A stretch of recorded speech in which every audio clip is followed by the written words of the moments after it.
Hello, my name is Jeff Hajic, and I am the founder of Valaction Continuous Improvement. The video you're about to watch comes from Valaction's Fundamentals of A3 Thinking DVD, and is available for purchase at www.valaction.com. This DVD is part of the A3 module of our Lean training system. This collection of material takes an a la carte approach to continuous improvement education. Whether you're trying to learn more yourself or teach a team, you'll find just the components you need. Now, enjoy the video, and thanks for watching. Before we dive into the A3 report, let's talk about problem solving in general. The best way to do that is to first define what exactly a problem is. In short, a problem is a mismatch between expectations and reality. This generally happens in one of two ways. In the first manner, you see an opportunity, which means the expectations rise. Suddenly, the way things should be is different from the current state, and a gap forms. For example, you might hear that a competitor is offering a similar product to yours, but at half the lead time you can meet. If you want to keep from losing sales, you'll have to match their capability. The other way is the more common perception people have about problems. Expectations and reality are aligned, and then something changes. Perhaps you were able to ship orders within 3 days, but due to some undesired changes, it has crept up to 5 days, costing you sales. In this case, the expectations were constant, but reality changed. Again, a mismatch. Despite the different ways the two types of problems originate, though, the methods of solving them are similar. Of course, problem solving is easier said than done. Apart from the challenge of clearly defining the should be and the reality states, there are several reasons problem solving efforts fall short. The first, and by far the most common, is that people solve symptoms rather than problems. Think of it like treating a cold or the flu with medication, but never washing your hands before eating a meal. You're taking care of the symptoms, but you're doing nothing to prevent future infections. The second reason is that there are often no clear goals. There is no way to judge when, or even if, the problem is solved. Part of this comes from a general aversion to being measured. But there are also some logistical factors in play. Figuring out how to measure something can be challenging. Often there is no data in existence, or the data that does exist isn't a perfect match for what you need. You may have to devote considerable time just to gain an understanding of the current reality. And of course, there is the problem of consensus. Not only can it be difficult to get teams to agree on goals, but people may also not agree on the root cause of a problem. Both of those situations make it very hard to come up with a plan to improve things. Fortunately, though, there are several methods that help overcome these challenges in finding solutions. You may be familiar with several of these problem-solving methods.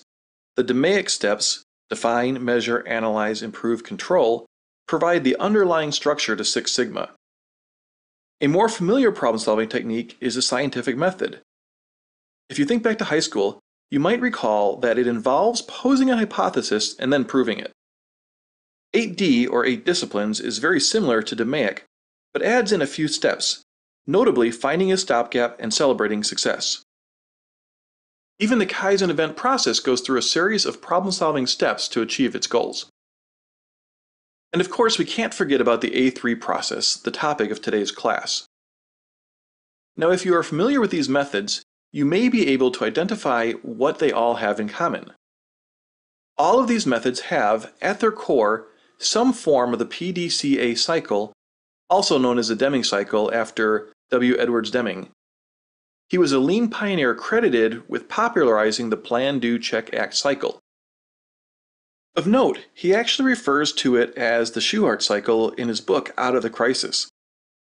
Walter Shewhart was another early, though less popular, proponent of statistical quality control.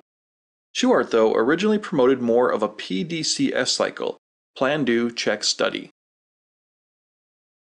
So what is the PDCA cycle? It is a structured approach to problem solving that many of us use intuitively.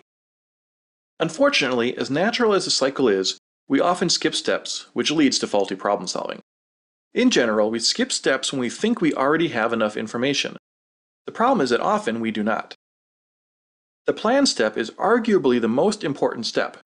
In it, problem solvers clearly define the problem and they identify the root cause. A frequent problem in the plan step is that problem solvers assume that they know what is happening and why. So they don't actually do a root cause analysis, and they simply guess at what the underlying problem is. Sometimes they guess right, often they don't. And if they get this step wrong, every subsequent step will have no chance of making things better. A rule of thumb is to dedicate over half of your available time to the plan step. It prevents you from rushing to action and having to correct mistakes along the way. Instead, plan deliberately and then act on that plan quickly, but without the typical rework. The do step is obvious. It is where you actually implement the changes that you settled on in the plan step. But once you make the changes, you have to check your work. You want to confirm the results, but there is more to it than that. You want to make sure that you were able to predict the results correctly. Getting better is not the only thing that matters. You have to get better the way you expected to. If you can't predict correctly, you were probably off on your root cause analysis or at some other point in your planning. And if you are off, you will likely see problems creep back into your system. The final step is to take action. If everything worked out as planned, you lock in the gains. If not, you start over in the planning step and continue until you can get the results that you predicted. The video you just watched came from the Fundamentals of A3 Thinking DVD from our Lean training system. You can purchase it at the link on the screen. You can also register for free at www.valaction.com to download an A3 template, as well as a load of other great user-only content. Again, thanks for watching, and best wishes on your Lean journey.